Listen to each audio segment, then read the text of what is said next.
Welcome to It's a New Day. My name is James Young. This digital divide is creating a situation that if we as minorities, and in particular as African Americans, we're going to find ourselves in a very, very bad place.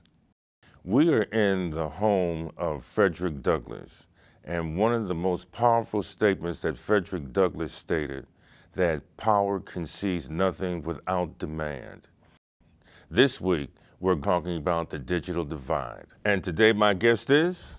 Rajesh Barnabas. Please, before we start talking about what I consider to be a very great topic this afternoon, would you please give us a little background? Tell us where you are now presently, and then perhaps maybe work back. Well, I've spent many years in the Rochester City School District, both as a teacher and a substitute teacher. Okay. 3 years, pretty much on and off, I substitute taught. Straight out of college, I was hired without certification at Wilson High School, one of the premier high schools in the city. Some say the only suburban-like school in the city. So I experienced that, but I didn't experience the IB program. It's known for its international baccalaureate program, and it's a very prestigious program. But I taught on the first floor, which was just the regular, regular Regents students. And I had a successful year there. My students ended up passing the Regents at a 70% passing rate, which was like 20% higher than the average for the district. So I was proud of that. But they couldn't hire back teachers without certification, no matter how well they did. The principal said that she wanted to hire me back, but she couldn't. And that's one of the barriers, I think, to young teachers, minority teachers getting in to the teaching profession, is that they have to pass all these hoops that sometimes that they can't afford. Now, tell us what you do at RCTV. I am an educator in the educating field still, but I'm teaching like media literacy, video production, video editing to youth after-school programs, and also going into schools around the district, still Franklin, Schooled Out Walls, some of the other schools in the area, working with their media programs to develop, public service announcements and this kind of thing. You did a term paper called Race and the Digital Divide. I found that to be very interesting, very compelling, very thought-provoking piece that you did. And I would like to talk to you a little bit about that. And then I believe my listening and viewing audience will be able to see how this is so pertinent to what you're doing at the station. But for, I believe, the viewing audience to really, truly appreciate what you're doing with the youth here at the station, I think that we need to backtrack and really talk about this need. I wanted to quote you from the first, or the abstract that you have. You say, blacks are underrepresented in the information technology as well as education technology fields. Would you expound on that? Okay, so there's the IT field, what we associate with Silicon Valley. And then there's the educational technology field, which is, computer teachers in the schools and technology teachers, which technology has shifted more so into IT rather than kind of manufacturing skills. Traditionally, when I went through, the emphasis was on production, hands-on kind of things. And now it's become a lot more digital. The technology, the teachers in the schools, we associate with computers a lot of the time. So I found that blacks and minorities, when I say minorities, I'm talking about Asians, Hispanics, but primarily Hispanics and blacks, the kind of lower socioeconomic groups in our country. They're underrepresented in high-skilled fields across the board in every profession. But in IT, they're extremely underrepresented, to the point where it's like 1 or 2%, 3% in Silicon Valley. In the top 10 IT companies, there was an investigation by, I think, a newspaper in California that tried to procure demographic data from the top 10 IT companies. And 5 of them blocked and went to court to block that information from being publicized. And one of them was Apple, Google, Yahoo, and to name just the top ones. They all went to court to block this information because they're apparently ashamed of their inclusivity and diversity in their ranks. But for the 5 that did reveal the information, about 2% as of 1990 or 2008 were blacks or Hispanics in the IT fields. So 2% in a population where 11 to 13% on and off is blacks and Hispanics in this country, and so massively underrepresented. Now, since they've discovered that there is this big gap of minorities working in this technology field, are the schools recognizing that? Are there things getting ready to be done? Or is this something that you've recognized when you were in the schools? Well, one thing that's noticeable straight off the bat when you walk through the halls of the colleges, I went to Nazareth College, and I was the only minority out of like a cohort of 12 racial minority. Of course, there's tons of females who are also lumped into the minority category. Yes. in some you know, the way they do some statistics for colleges. But so there's no minorities, no blacks, no Asians in the program I was in, and the campus, I mean, you know, is largely, you know, representative of suburban kind of demographics rather than cosmopolitan, you know. So it's a teacher's college, and that's the factory kind of for teachers, and so you know you're going to end up with like there's not going to be that many technology teachers out there that are coming from minority backgrounds. Just from walking through the campus, I noticed, and then also teaching in the city school districts. Barely any of the technology teachers were of African American or Hispanic or Asian descent, you know.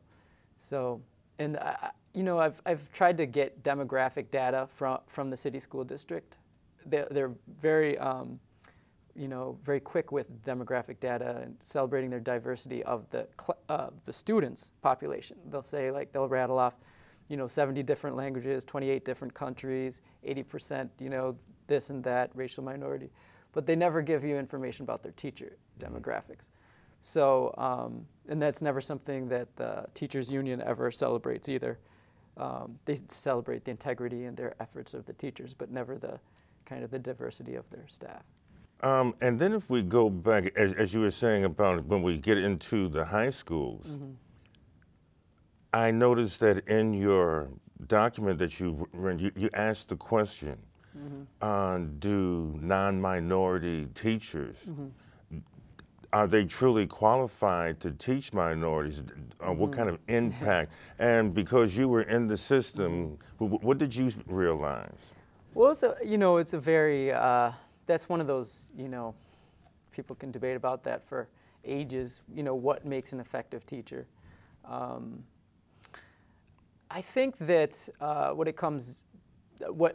from the qualitative, you know, there's quantitative research that I did for this and qualitative. So the qualitative revolved around ideas and concepts and opinions, whereas the quantitative was, you know, actually data, you know, percentages of racial minority teachers in the different agencies and colleges. So qualitatively, the research that I got, I interviewed 3 minority teachers, 3 African American male teachers and 1 white female teacher. And, you know, across the gamut, you know, they believed race was a factor in effective teaching, but none of them placed it as the end all of, you know, like teaching. And I really don't think, you know, coming from my experience, my mother was a teacher. I come from a rich, like, kind of family history of teachers. And my father grew up in both India and Ethiopia, and his aunts are now his sisters, my aunts, are now teachers. And my mom is actually white. She taught in the city of Buffalo, inner city, and she was an effective teacher there and told me stories about how she actually stood up. This guy was like 6 feet tall. You know, she's like a slight woman, and he tried to punch her, and she knocked him out. And one of the hilarious things was that the mom came in upset that, you know, her son had got knocked out. And then she took one look at my mom, who was like 5'3", at that time, like probably less than 100 pounds. And she's like, "This was the one who knocked you out? This one? This lady? This itty bitty thing?" And so at that point, my mom had the respect of her, the staff, the students. And I think any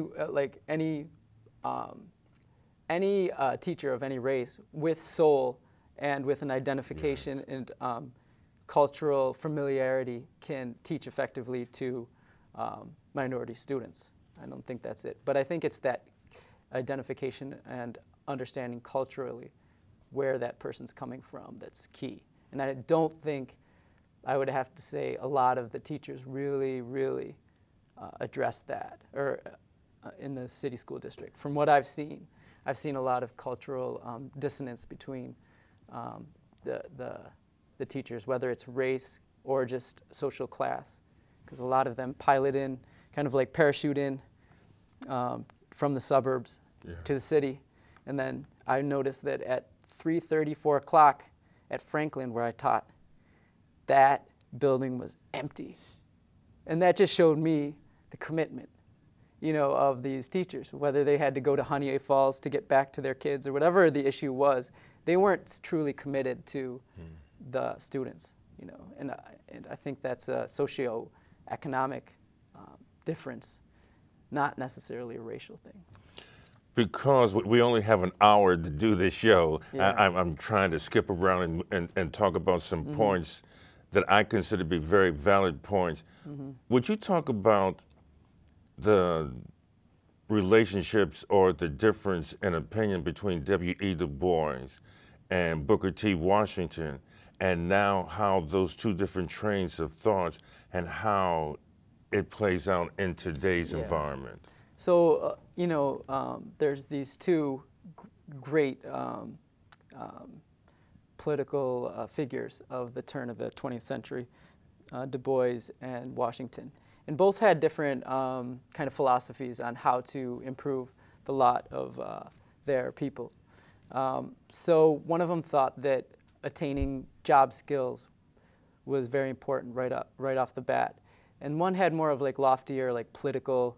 Du Bois wanted black people to aspire to be politicians, presidents, and the whole gamut of career fields he wanted them to kind of go for.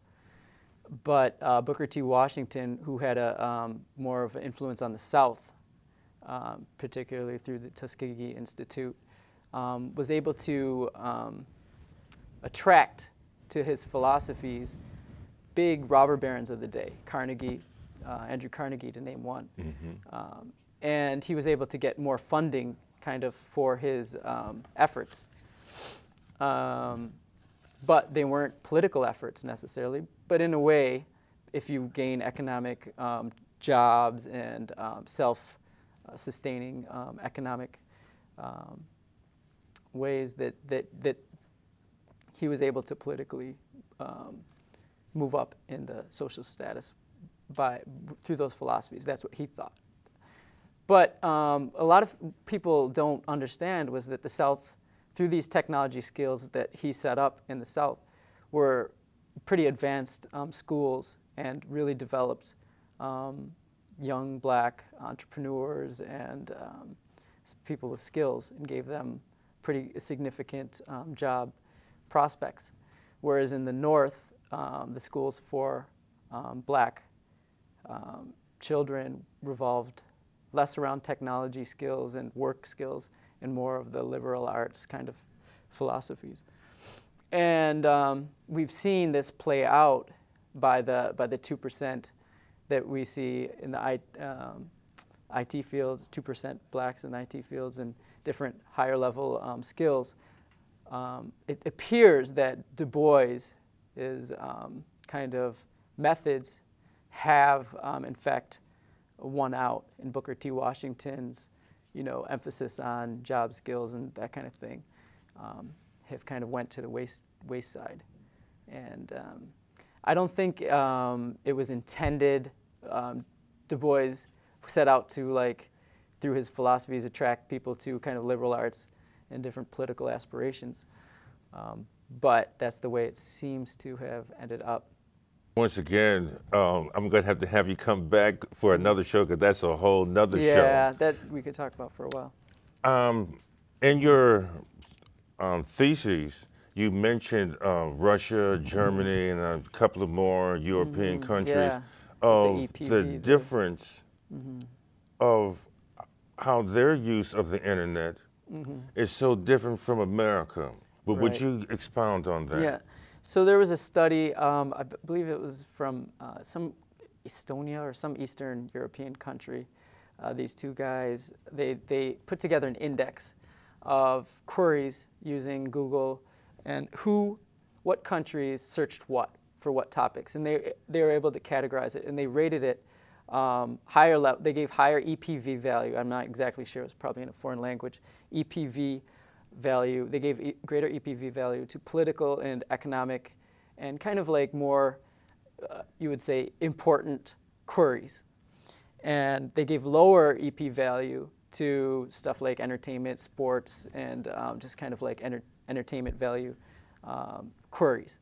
And out of all the 21 industrial countries, first world countries that were looked at, the United States ranked the lowest out of the 21 countries in EPV value, meaning they're using their time on the internet with technology to query just not inane, but kind of wasteful, kind of decadent type. I'm not going to name names of what sites but you can imagine Facebook and different things. People are just kind of wasting their time on in the United States, according to that study. One of the top countries that ranked the highest were of the only English-speaking country was Ireland. Ireland and Germany was ranked high, and Russia were ranked pretty high as far as actually wanting to know what's going on in the world, politically and economically. I just think that is a horrible commentary about American society, because it appears as if we're dumbing down Americans. It seems like we're forcibly doing this. I mean, this isn't an accident. Yeah, so I mean, the impact it has on education is that, one of the things that they've said was the equalizing thing is that if we throw these computers, if we, throw internet access into the inner city and give these kids access, this will turn around the digital divide. And that's great. You can provide computers and technology all you want, but unless you also simultaneously put in the instruction to actually use these technologies for something useful, people are going to just use them for kind of Angry Bird and whatever wasteful kind of activities that they. It's like when people buy computers and they sit there and they play solitary on their computer. Yeah. So I mean, some of the people in the qualitative portion, one of the teachers was like, a lot of this is self-inflicted. In fact, one of the history professors out of Boston, I think, Gossett, Henry Gossett Jr., he was saying, black people have everything, the finger should be pointed at yourself for kind of like having technology, having access, internet access, and not doing anything with it. But I really think that the study from my paper, when I was, going deeper into it, there's a lot more structural things involved. It's not that simple as, people just not using the technology,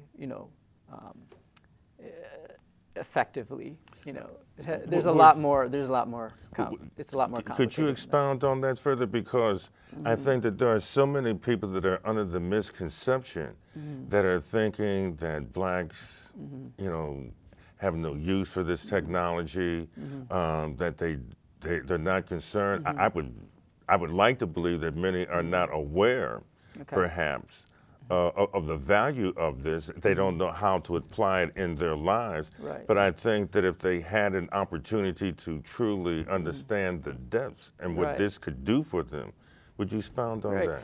Well, let me just ask you, I mean, how did you get involved with technology? It was someone introduced you to computers. Do you remember who it was or where you got involved with? Well, at the time technology? it was the wife of the mother of my children, okay, and I think it was around in 1988. And what really got us involved in it is because I had a medical transcription company, and at that time we were using the brothers' typewriter, but they didn't call them typewriters, and they were between a typewriter and the computer at that time. I forgot exactly what they called them. Hybrid version. Okay. And from that, we stumbled into computers. And at that time, there was no Microsoft. Right. Okay. You had to know how to program every card, everything that you wanted, like a printer. It was a separate card. So yes, it was during that period of time. Okay. But it took almost like a personal touch for you to get involved with technology. And unless you have those people around you, unless you're associated with, you know, an uncle or a teacher or a school administrator that's putting this into your hands, showing you, you know, stuff other than Angry Bird, you're not gonna get glued to it. You're not gonna get attracted to the technology. And what we see here, in my studies showed, that the technology teachers, the local New York State, in fact there's a conference coming up in November. It's the NICE-Gate group. There's not one African American or Hispanic board member out of the 12 board members, first off. And then I've been to the conference, and I believe I mean, I can look on into my paper and get you the statistics. But again, it reflects Silicon Valley. There's like 2% or less, 3% African American or Hispanic minority teachers in that conglomerate. And and then even nationally, the International Society for Technology and Education. Again, there was one African member on their board. But again, it represents the same underrepresentation of minorities. So you're not seeing, you know, minority teachers with the technology themselves. So they're not going to go and instruct youth to get involved with in these fields. Neither do they have this uncle that's, you know, working at RIT. RIT is another really racially segregated. All their computer science departments are highly Caucasian. You know, like they're not diverse. Are these institutions aware that they are blatantly presenting this face, or is it just something a byproduct of America? Well, you know, is anybody? Is anybody paying attention to this? I would like to believe that this is a mistake being made somehow, and this isn't a deliberate attempt. But then again, if we don't have the minorities that have the education in this field, so that that's justifies the math and science departments are not very strong. You saw that the test scores are really bad in the city school district. So that's, I mean, just from a objective standpoint, the colleges have to recruit students that can actually do 101 math, you know, calculus 101. You know, they're not going to maintain a prestigious program. They're not going to want to like keep on pulling people out of like the, you know, 3rd grade math, 4th grade math level. So from a practical standpoint, you know, they're not.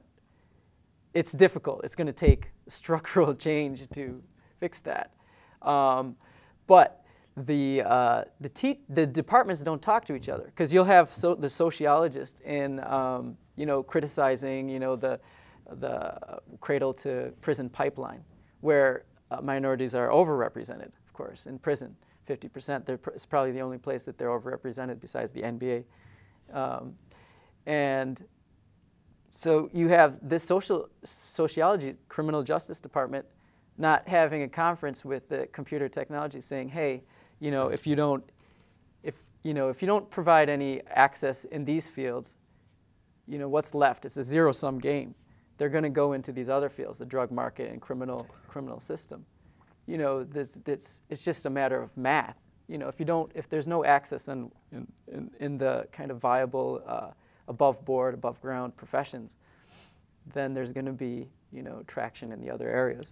But also not just in colleges, but wouldn't this start early on in high school, career development? And they can do it. There's no reason why they can't do it. I mean, that's what in California, the one teacher I talked to who went there, within 3 years, there's a massive push to get more women into the engineering program at University of Cal, where she attended. And she was a freshman there when they started pushing and recruiting not just women, but also African Americans to try to get them into the engineering program. And within 3 or 4 years, they saw a 50% increase in women, and to the point where they were like 25 to 30% of the engineering program. And that's significant. I mean, so they can do it at institutions, but for some reason, no one's advocating for them at that level. Why is it? Because there's no African Americans to advocate for them at that level. So it's kind of like a, the wagged dog kind of chicken or the egg. It's a thing where they have you coming and go. It is self-imposed to a degree, but by being self-imposed, it's because of the exclusion. Right. So I mean, no one chooses to like go and work at McDonald's or Walmart. Exactly. By choice. It's not like they're, they do it because they didn't have the skills to go into other career fields. So what is our way out of this digital divide? How do we find our way out of this?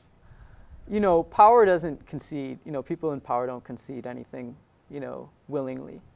Even case in point, I mean, Kodak just recently in the newspaper said they're going to cut benefits to people. I think when your capitalism is, a major problem because people in a capitalist society, every group's kind of fending for itself, and in this case, what we call gold collar workers that are making 300 times in wages what the people on the bottom floor of their company are making, are not going to give up their status. They're not going to give up things willingly. You have to demand it. There has to be like a massive organization, like there was in Kodak originally, to get minorities into the company floor, into working there, and so it's going to take a movement, like we've seen in the civil rights movement, to integrate this. It's not going to be tinkering around the edges, by throwing computers and different things, and people. It has to be a distribution of mass distribution, not of wealth, but of access, and access to those managing positions. And to get to the access to be able to do this, I think they would first have to start within our education system. And if we're not prepared to overhaul that, and it is apparent that we're moving every day closer and closer and further into this information technology. Right. So it's changing the whole economy. The and so these young people are not being trained. They will have. Okay, so it's almost as if still looking for solutions. It's almost as someone now is going to go to a vocational school to be a car mechanic, but cars are now all computer based. Right. So if you don't have that knowledge, oh my.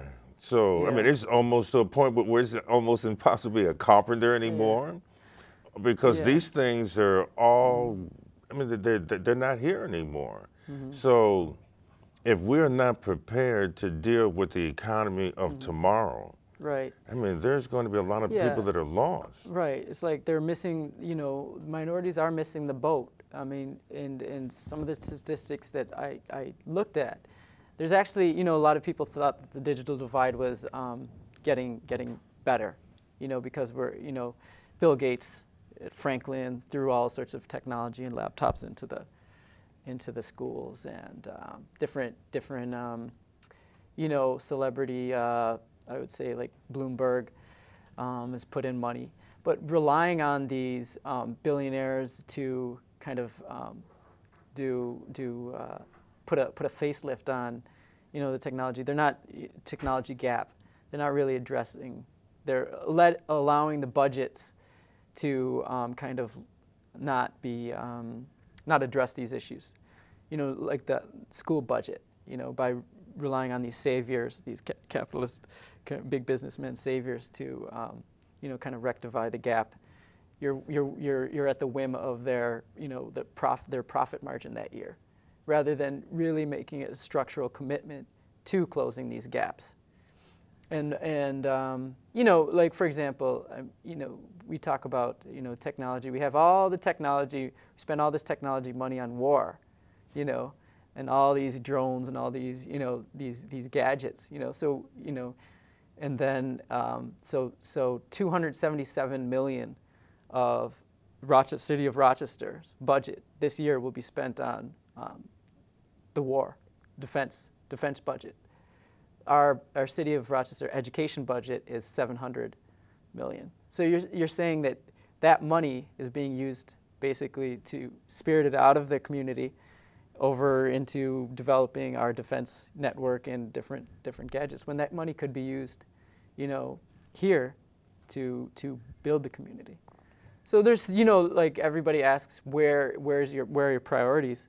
Your priorities are where you spend your money, and if we continuously spend it on kind of Spartan type activities rather than Athenian, higher learning, we're going to have these results. It just sounds so dismal. Yeah. It almost.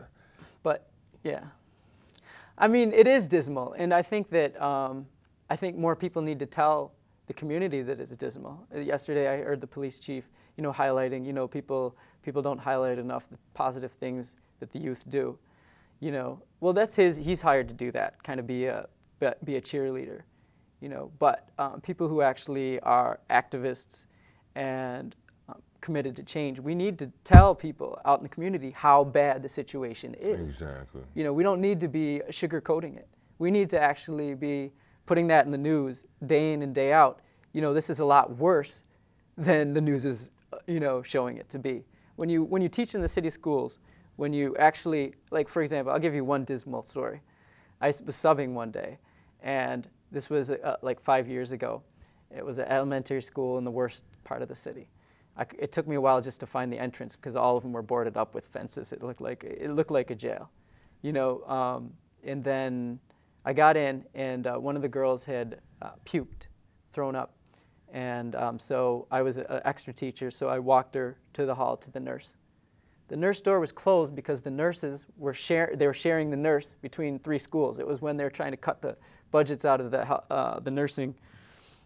So there was like a standoff between the nurses and the city school budget. So I was trying to shelter this girl running up and down the stairs so she wouldn't be humiliated by her classmates. This kind of thing doesn't happen in the suburb. So it's just showing you a pitiful example of inequality in the city school district. And there's millions of stories like that need to be emphasized so people actually really see the state of disrepair in the city school districts. Sure, the superintendent, they can celebrate all they want, about the great things that are happening, and that's great, but it's also it does a disservice not to address the really bad things that are also happening here. Because through your term paper, I mean, this is very, very dismal. I mean, this is as I said, this is a horrible commentary for America. We call ourselves the United States. Yeah. And when you read the information in this term paper, you're saying that we are anything but united, anything but equal. Okay, I was amazed for reading this because I, for one, thought that the digital gap had closed. But No, it's I far from became that, yeah. aware of this in 1997. As a matter of fact, I just was on the other side, and I was Yeah. in your chair being interviewed about this in 1997. And when I read your term paper that as late as 2010, and up to today, we still have this tremendous gap. And Yeah, because I mean, it's just a method, different, people use technology to be consumptive, to consume or to produce. And right now, African Americans and Hispanic are using technology largely to just consume what the kind of the popular or, outside world is giving them. They're not creating their own, companies. They're not creating their own IT companies. They're just consuming what someone already gave them. So there's that switch that has to be made. And I think, I don't know who said it, some musician even said it. He said, I can't listen to anybody else's music, I have to make my own. At some point, you have to, IT people, technology people, the young students, they have to start using apps and making, instead of just using apps, make their own. But who's gonna do that? They need help. They need someone to assist them. And unless the kind of the structural kind of hiring of minorities who really, I feel like, identify with the problems, or at least people from the Rochester community that are actually going to put their feet in and create what Paulo Freire says, class suicide in a way. Commit to living amongst, or at least, anticipating the conditions of the student population that they teach. Nothing's going to change because people aren't going to really want to do the hard work to change the situation. Oh, once again, I mean, I've been saying for years, but now listening to you, it even qualifies this more because of the shift in the way that the economy is. You're going to be able to, you're going to fly to America and get off the airplane and think you're in a third world country because of the divide there. And now because from an education point of view, the more we move into technology, the further away that we are moving away from an economy that would give us a quality of life. So there are going to be thousands, hundreds of thousands of poor people in this country because they won't be able to work because everything will be technology driven. Right. You mentioned in your thesis that there was a way out of this. Would you like to highlight some of those points and some of the things that you were talking about that could be done? I did write this paper as a disclaimer. I did write it like six or 7 months ago. So in reviewing for this interview, I didn't get that far to.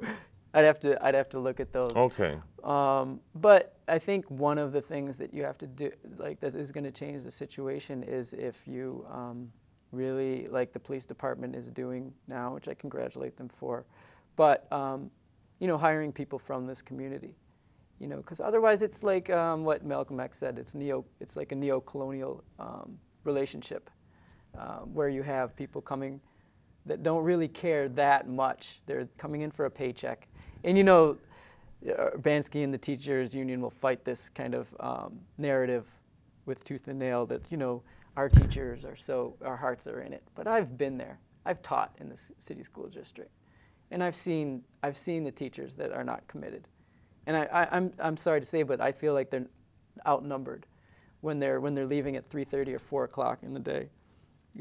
Teaching is almost a full-time job. To be a good teacher, you have to teach full-time. You got to be thinking about it all the time and doing it all the time. I saw my mom. My mother. She was awarded in Webster for being Teacher of the Year out there. And I didn't, a lot of the times my mom would be falling asleep at the end of dinner. She wouldn't be able to stay up for a movie. And I looked at that as an inspiration, because she gave everything to her students. She had a lot left over, at the end of the day. I'm not criticizing her as a mother, but that's what it takes. It takes super teachers, and we don't have enough of them in the city school district right now. And that now brings us up to what you're doing now at the TV station. Would you explain to the viewing community what it is that you're doing? So I'm trying to, well, I'm inspired by some of my colleagues here that are making films that I feel like reach the student. I felt like in the teaching profession where I was boxed in, and I could reach. I thought their attention was more visual. They were becoming more visual learners, and I could maybe teach students by my videos and different things that I made, and also teach them to create their own messages with videos, documentaries, news gathering. I feel like that's an effective way to spread information and learn things, as opposed to the traditional kind of forms of just here, memorize this, read this book. I think the technology is changing, and my way of teaching has changed with it. And I also see that as a shift to getting these young people to see the value that if they wanted, that this could be a career investment for them. And so this is, I'm looking at your way of trying to close the gap of the divine, or the digital gap there. Yeah, like one of the things I did when I was in the district was to create an online learning course. And it was in GarageBand, GarageBand is a music production kind of. So I was happy about that because I was able to put it online, and people could go there and kind of teach themselves, go through the different steps. And kids ate it up. You know, I'm actually taught an editing class, and I put it all online so kids can go in a nonlinear way. If they don't get it, they can hit rewind. They can go back, and they go at their own pace. You know, and how many classrooms do the teacher goes at the individual student's pace? It doesn't happen. They have to go at kind of like this one-size-fits-all pace, and it's tough to be inclusive. Well, the online learning experience is changing that, and I think that's probably the future of education, where it mixes video game kind of aesthetics with needed curriculum, as opposed to just shooting people. You know, you're actually like shooting math. You're shooting, you know, the next calculus. You're doing things that you really need to do to gain academic and college access with kind of video game kind of game culture, game templates. And how are the young people? Are they accepting this? They love it. Okay. They love it. They'll play video games all day, and so it's it's different, and it's tough to get the kind of the old guard teachers on board, and so that's why I'm a big advocate for after you've reached your certain kind of wisdom in the classroom, the old teachers got to retire and get the new blood in there. Because we want to get up and go. We want to get these kids going in directions that they want to go, and still learn it at the same time. I noticed. I know one of the programs that you're working with young people at the station is that you're developing a news station or radio station. A radio station. Would you like to expound on that? It's still kind of at a really fledgling stage right now. But it's going to be youth-driven completely. Like the youth, they're going to be programming their own channels, and it's not going to be the typical stuff you hear on the local black-owned station. It's not going to be like Hoochie Mama, this what one of my colleagues refers to as things I own money, things I own music, because a lot of music out there is just about kind of like this what I own, what I have, rather than like what you have up here, So we're going to try to change that. Give it. It's still going to be like hip hop, R&B, and different, all music across the board.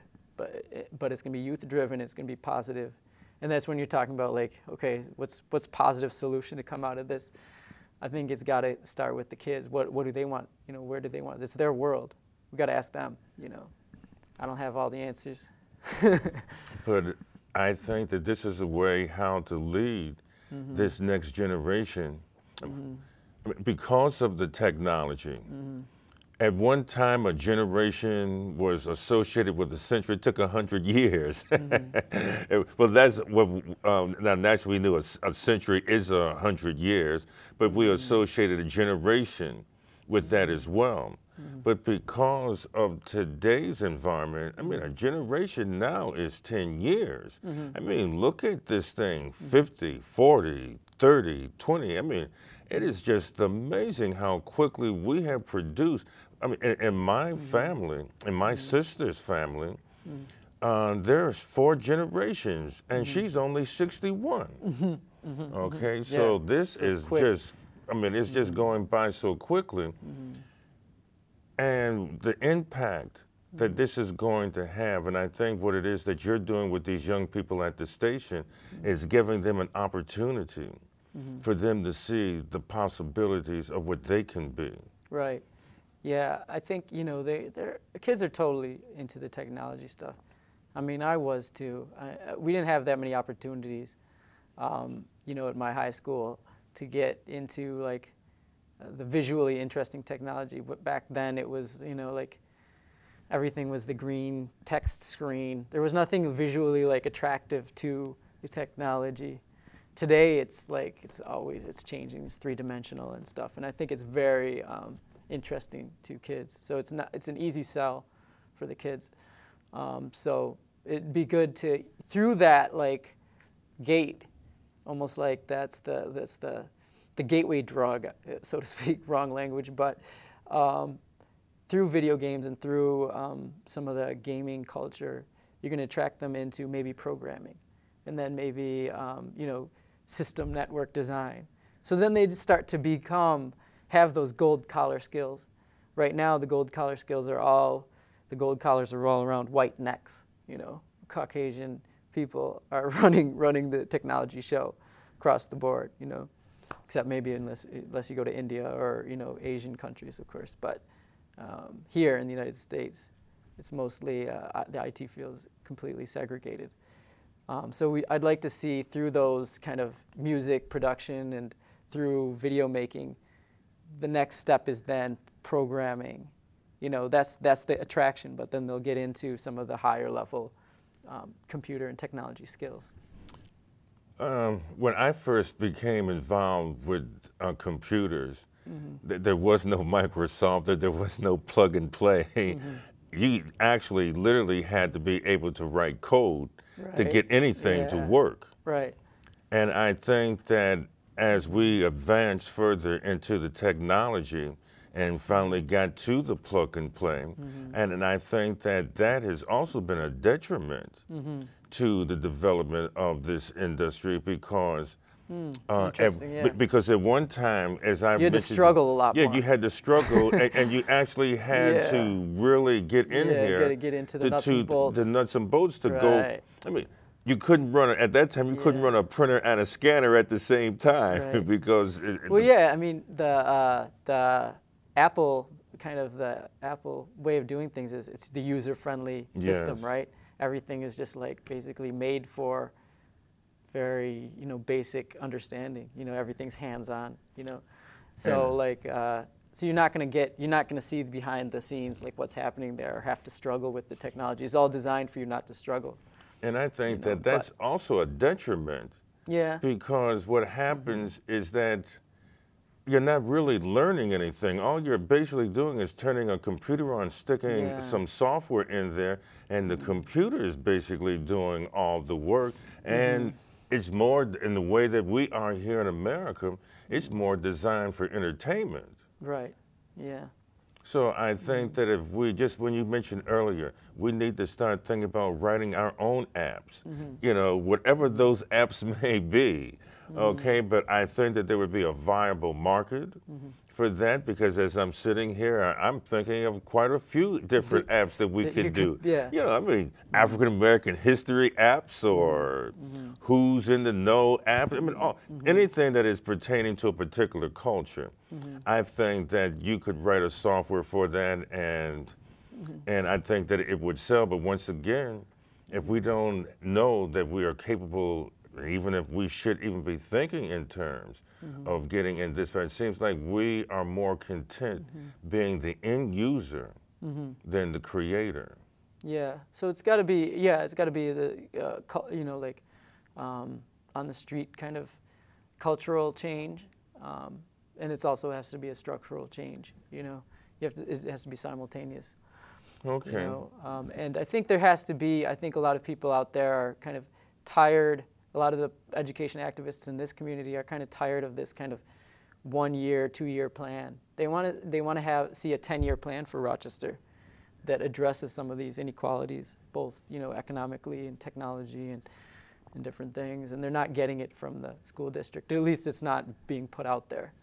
And, you know, some of the groups, I believe, Howard Eagle and different, they're trying to push for, you know, because these CEOs and these, I've talked to, I referred to them in the paper as cyber barons, you know, not robber barons of the Gilded Age, where it was just, you know, the industrial, this is IT, you know, these Mark Zuckerberg and different guys that, the Google brother or Google guys that are running it takes, in this economy, it takes very few people to, Facebook is a company smaller than Wegmans. A lot of people, Facebook, what? Facebook's smaller than Wegmans? Yeah, Facebook has less employees than Wegmans does. You wouldn't think so because Facebook's like one of the biggest companies in the world right now. But technology is run by fewer people. So you know they have a 10-year plan. So we got to get our 10-year plan going too to counter their kind of like agenda. Otherwise, you know, the power is going to stay controlled by very few.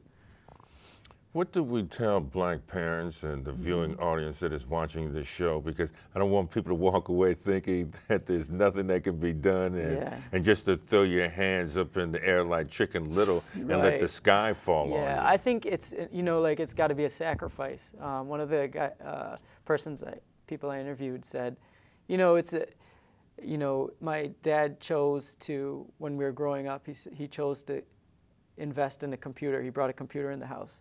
Now, we didn't have a lot of money, he said, but he put a computer in the house. He forego his, you know, expenditures on whatever, X amount of ABC things to invest in a computer. Another teacher I interviewed said, you know, if you want any access in this community, Rochester community, you have to have a car. You know, you have to be able to drive different places. I didn't quite agree with him, but it's like almost like you have to make a personal investment in technology. You have to put your child in the vicinity of an uncle that's, you know, embracing the technology, and anyway, by any means necessary. Well, I appreciate you coming on the show. This has been very, very informative. I would definitely like to have you back because there are more things I would like to talk to you about. But I wanted to thank you for keeping up the good work that you're doing with our youth and continue to bring them in here. It does two things. It helps them develop a career path, and it also keeps them off the streets because we all know that an idle mind is the devil's workshop. And so it's much better to have them here, and hopefully that the students that are coming through here are going to be tomorrow's IT gold-collar workers. Great. Thank you so Thanks much. A lot. Okay. I hope that you enjoyed this evening's show.